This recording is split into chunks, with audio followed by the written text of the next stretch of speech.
Humans. Filthy humans.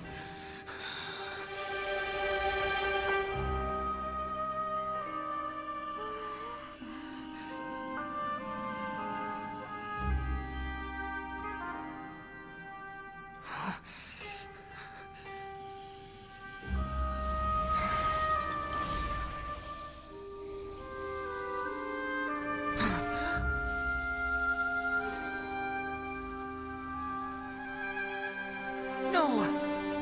Wait! Please! Anything but the Gnosis!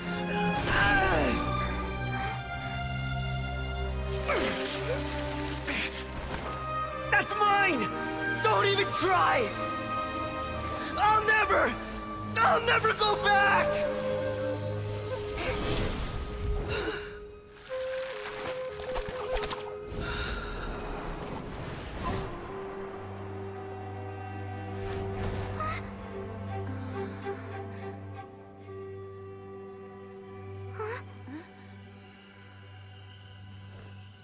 We haven't yet found the answer to the most important mystery. Irminsul is still waiting to be saved. With the power of another Gnosis, we may now finally understand the last memory of Greater Lord Rukkhadevata.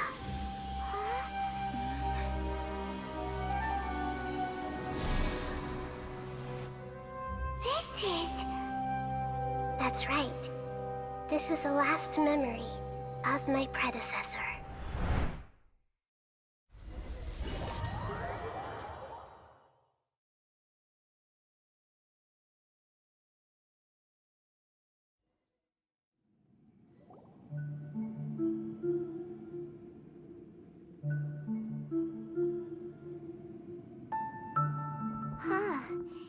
This sure seems very different from what Paimon imagined. Shouldn't Irminsul be in this realm of consciousness? Yes, that is our destination. But I didn't expect the remaining consciousness of Greater Lord Rukkhadevata to be as polluted as this. Forbidden knowledge? It seems you know about a concept that even I don't completely understand. Could you tell me what you know?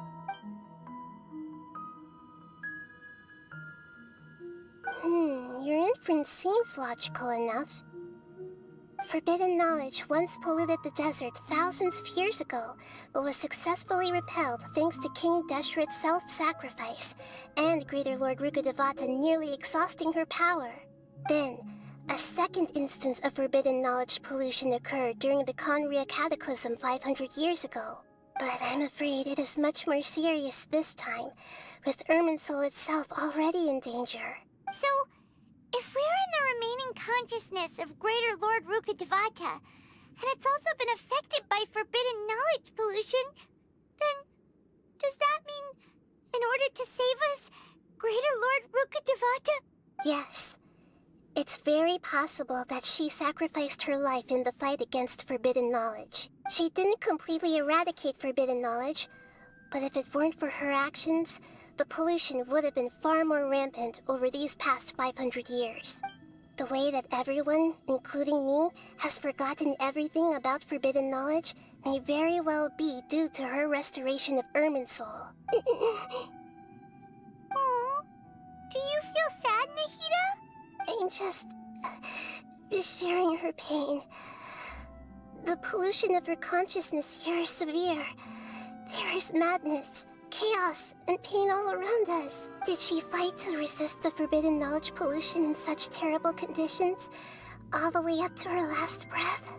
She even used her last remnant of lucid consciousness to leave a clue for us to follow. Yes, her words were distorted by forbidden knowledge, so that's all we could hear. But now, we have a chance to find the answer to this mystery. We can cross the polluted consciousness until we found the right path to meet with her lucid consciousness. And then, we'll let Greater Lord Rukkhadevata tell us the truth in person. Each of us need to be mindful of the state of our own consciousness while we are here. Even with the Gnosis's protection, we must always keep a clear mind. Otherwise, we could go mad at any moment. That's so scary. Don't worry. It should be easy enough for you to keep that mind of yours clear, Paimon. Let's go.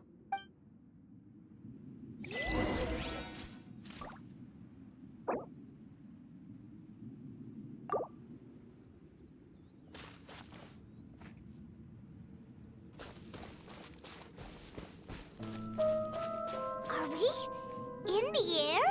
And why is there a huge boat? That's the boat of consciousness, which symbolizes reason here. Its course is the direction our conscious... Wow. What are these? The monsters seem to have been affected by them. My apologies.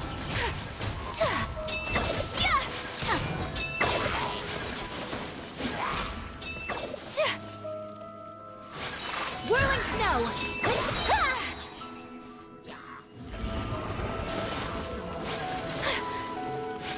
Embrace the ice!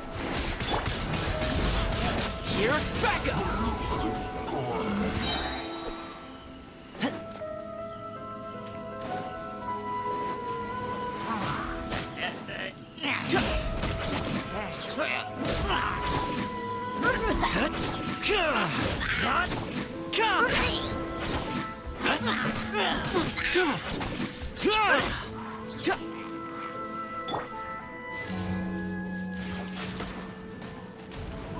Think you can get away? Yeah!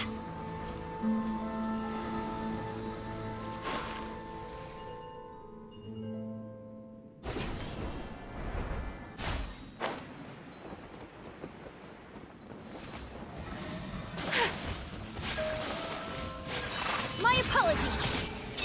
Don't get too close! Supporting fire! Sakura swirl!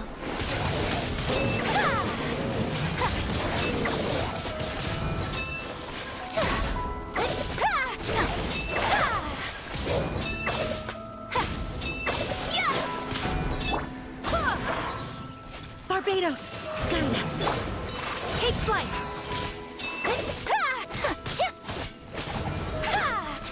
Look!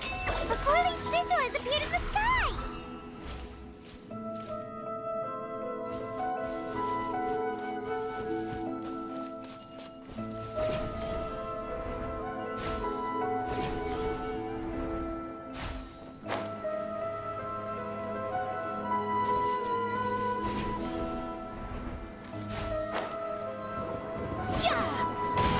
My apologies.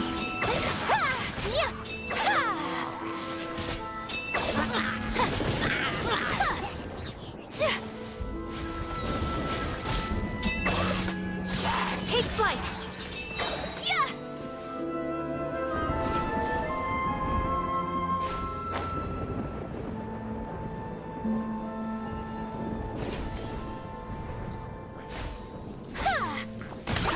Whirling snow, Kami-sato art.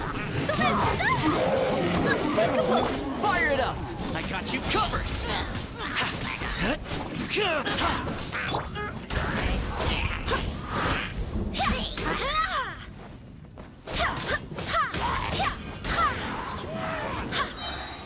I swear by my sword. Check this out! Supporting fire!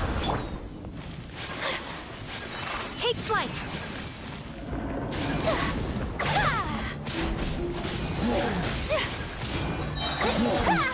Sakura swirl. Go as one.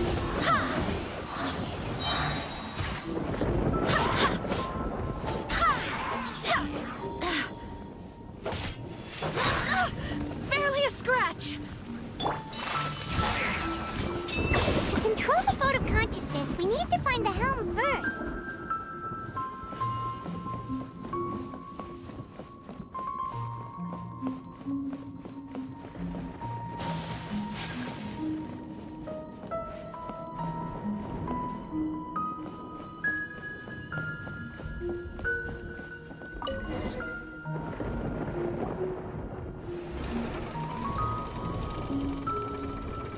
We changed direction. Are we still going the right way, Nahida? Mm-hmm. Judging from the current route, the boat of consciousness will soon take us out of here.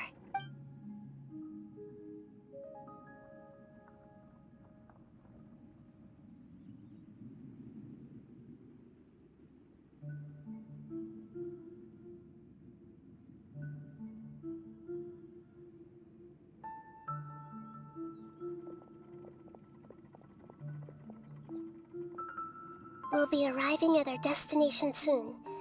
How are you feeling? Are your minds still intact? Huh? But everything's been completely normal for Paimon. Hopefully there won't be any more interruptions. This time, we should be able to meet Greater Lord Rukkhadevata. Are you saying you've never met Greater Lord Rukkhadevata before? No, it seems that my birth and her death took place at the same time. Otherwise, I think she would have given me a little more guidance, and I could have done a better job. Hey, you've done a great job, Nahida. Let's get out of this creepy place and go meet her.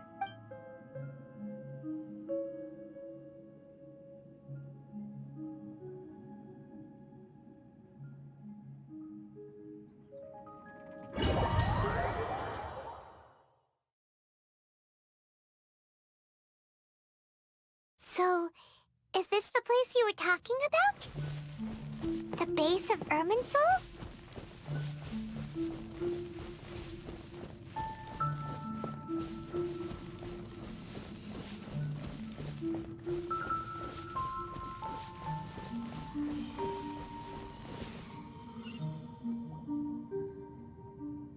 Well, this is the place.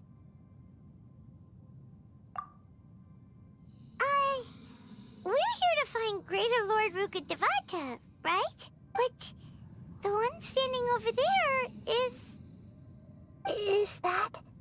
me? She looks exactly like me.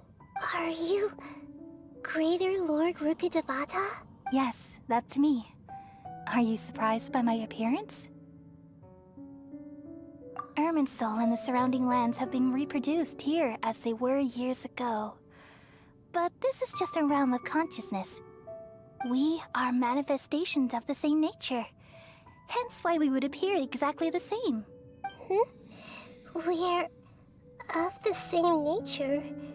Why? Because you are me, and I am you. You are me in the new samsara. The new samsara? As Greater Lord Rukkhadevata, I'm the avatar of Irminsul, and you are the purest branch snapped from Irminsul. Imagine it this way. Even if a tree dies, its branches will eventually take root and grow, continuing the tree's life in another form. I'm merely the remaining consciousness of Greater Lord Rukkhadevata. The real me has presumably died a long time ago.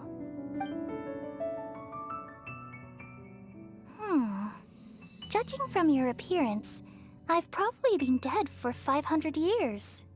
But you're finally here. My new self in the samsara. If this is true, then am I going to be a great Archon like you someday? Though we share the same nature, our fates are bound to be different. All things have their own fate. When a branch grows into a mature tree, it won't be the same as the original tree. That's why fate is the ultimate knowledge, isn't it? That's a great insight. Yes, very good. It's also precisely why you won't become like me. Really? But perhaps you may become an even greater Archon than I. I already see a determination in you that I didn't possess in my time, and the future that it leads you to will be yours alone, along with the blessings from your past experiences. Don't worry. The growth of wisdom is like that of a plant. You only need to wait quietly for the flower to bloom. Come to think of it, the sages never had the faintest inkling of the meaning of wisdom. Thank you. Nothing makes me happier than discovering that the Archon I always admired was in fact myself in another fate. It's so nice to speak with you, Greater Lord Rukkhadevata. I've always wanted to meet you. The feeling is mutual. From the moment I snapped the branch off Irminsul and created you, I've also looked forward to talking with you. Could you tell me why you wanted to create me? And what exactly happened when you died? Ah, I see. You're here seeking answers, right? Everything that day, even the sky itself, changed into a color like this. At that time, the seven were all summoned to the nation of Conria. Except for me. I had a more important task to attend to. I had to protect Irminsul. The disaster occurred together with the pollution of forbidden knowledge. At that very moment, with my consciousness connected to Irminsul, I sensed something was wrong. The pain started to torment my mind. By the time I reached Irminsul, it was already displaying signs of corruption. Had I not repelled the pollution of forbidden knowledge with King Deshret thousands of years ago, I might have felt even more hopeless and lost. So what exactly is forbidden knowledge? It's a kind of knowledge that doesn't belong to this world, and a form of truth that can't be understood. It came from the very bottom of the abyss. Even I could never understand it. The world is constantly rejecting it, leading to all kinds of bad phenomena. If we allow forbidden knowledge to pollute Irminsul, I'm afraid the entirety of Teyvat could fall apart. So, there's knowledge that even the God of Wisdom can't understand? At that time, I knew I couldn't repel the forbidden knowledge with my strength alone, which is why I created a device that compiled human wisdom and named it the Akasha. It's truly the world's most amazing invention. Thank you. For a long time, I thought dreams were the fruit of human wisdom. Though it was selfish to do so, I borrowed people's dreams using the Akasha. Then I compiled their wisdom and all of my own power. Well, did it work? Thanks to the wisdom of the people of Sumeru, almost all the forbidden knowledge was cleared from Irminsul. But things didn't go as smoothly as I thought. I had a terrible headache, which gave me an uneasy feeling. And then I remembered that my consciousness was also connected with Irminsul. It brought me knowledge and wisdom, but vile corruption as well. From the very beginning, my existence had been polluted by the forbidden knowledge. Oh no. How could that happen? I've experienced that pain in your consciousness. It must have been a horrible experience. Yes, but my feelings weren't important. The important thing was that even if I died, my existence and everything related to me would continue to exist in Irminsul as memories and knowledge, meaning that the forbidden knowledge couldn't ever be permanently eradicated. And there's no way for me to eliminate myself. It would be a sort of paradox. So, I took the purest branch of Irminsul as my incarnation in the next samsara, and left a trail of clues, all in hopes that you would come here and remove me and my pollution from Irminsul forever. Wait, no, I can't. So you realize what that implies? You are very smart indeed. Irminsul has all the knowledge and memories of this world. And as you've realized just now, removing me from Irminsul means I essentially will never have existed in this world. But this is the only way to save Irminsul. People love you so much, and they've missed you so much over the past 500 years. I am exactly the same. So how can we just forget you like this? Is there really no other way? There must be something else I can do. You're the god of wisdom, Buer. You should know that there is no other way. But this is so cruel. I don't want to forget you. No need to feel so sad, Buer. As someone who delights in wisdom, you should feel joy at finally finding the answer. These are the words in their entirety. The answer you've been seeking all along. Let the world completely forget me.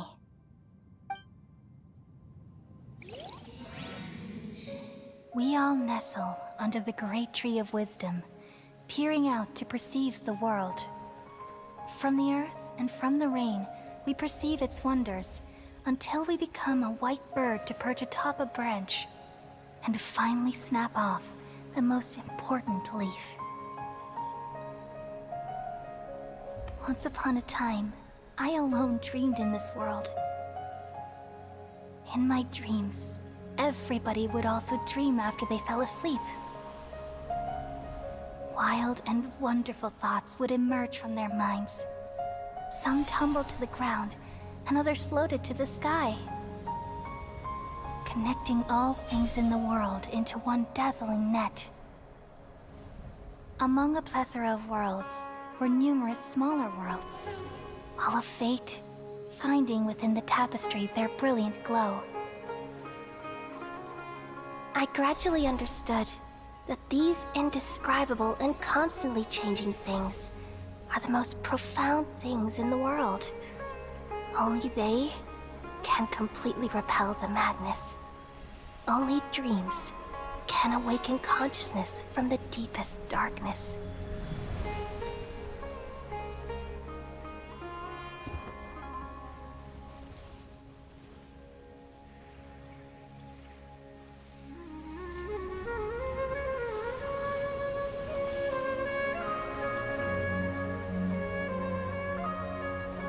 I'm the one who posed this question, yet also the one who sought a solution. Saving the world with the dreams of the people used to be my answer. And now, you've also found your own answer, and I shall return all the dreams to the people.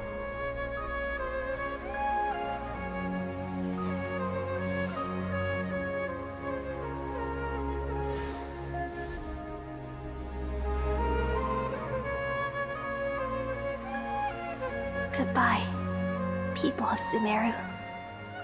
May you be blessed tonight with the sweetest of dreams.